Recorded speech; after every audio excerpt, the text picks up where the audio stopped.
এরে দোস্ত খেয়াল করেন, গাফফার কাকে বলে? দুনিয়ার সবাই অপরাধীরে খুঁজে শাস্তি দেওয়ার জন্যে, পুলিশ অপরাধী খুঁজে শাস্তি দেওয়ার জন্যে, এমনকি সন্তান অপরাধ করলেও মা বাবা খুঁজেন শাস্তি দেওয়ার জন্যে। গাফফার ওই মালিকের নাম যিনি অপরাধীরে খুঁজেন মাফ করার জন্যে। প্রতি রাতে শেষ রাতে এসে ডাকতে থাকেন, আলা মিন মুস্তাগফিরিন ফাগফির লাহ। এই কে কে গুনাহ করছস, আয় আয় আয় বান্দা মাফ চা, আমি তোরে মাফ করে দিব। আমার মতো বহু গুনাহওয়ালা হতাশ বান্দা যদি জানতে চায়, ওগো আমার মালিক আমার গুনাহ তো অনেক, আপনি মাফ করবেন কত, মাফ করবেন কত?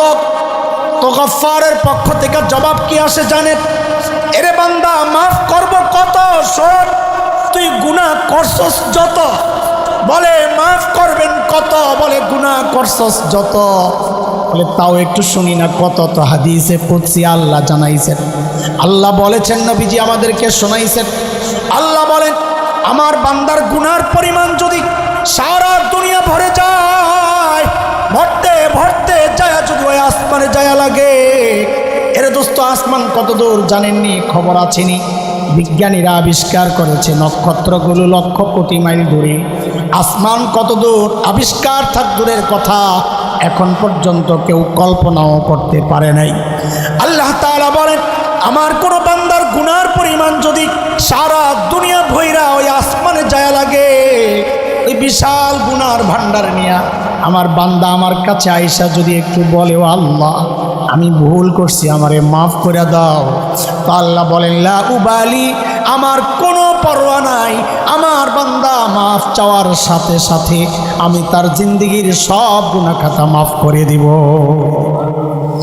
এমন রব থাকতে গুনাহ নিয়ে যারা ঘুরি তাদের মতো বোকা কে আছে বল? হয়ে গেছে গুনাহ, হয়ে গেছে, হয়ে গেছে, এখন নিয়ে ঘোরার দরকার কি?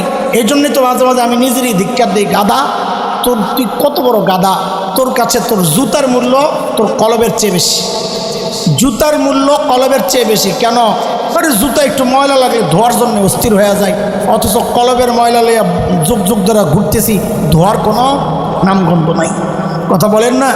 হ্যাঁ আমি আমার হালত বলতেছি, আপনারা তো ভালো মানুষ আল্লাহ ওয়ালা বুজুর্গ, আমি আমারটা বলতেছি। আমার শরীরে ময়লা লাগলে ধোয়ার জন্য অস্থির হই, কাপড়ে ময়লা লাগলে ধোয়ার জন্য অস্থির হই, চোখে ময়লা পড়লে পানি ঝাপটা দিই, অথচ কলবের ময়লা লইয়া চলতেছি, ফিরতেছি, খাইতেছি, কোনো টেনশন। অথচ সবচেয়ে সহজ ছিল কলবের ময়লা পরিষ্কার করা। আরে জুতা ধুইতে কতগুলা পানি লাগে, আর কলবের ময়লা ধোয়ার জন্য অনুশোচনার এক ফোঁটা চোখের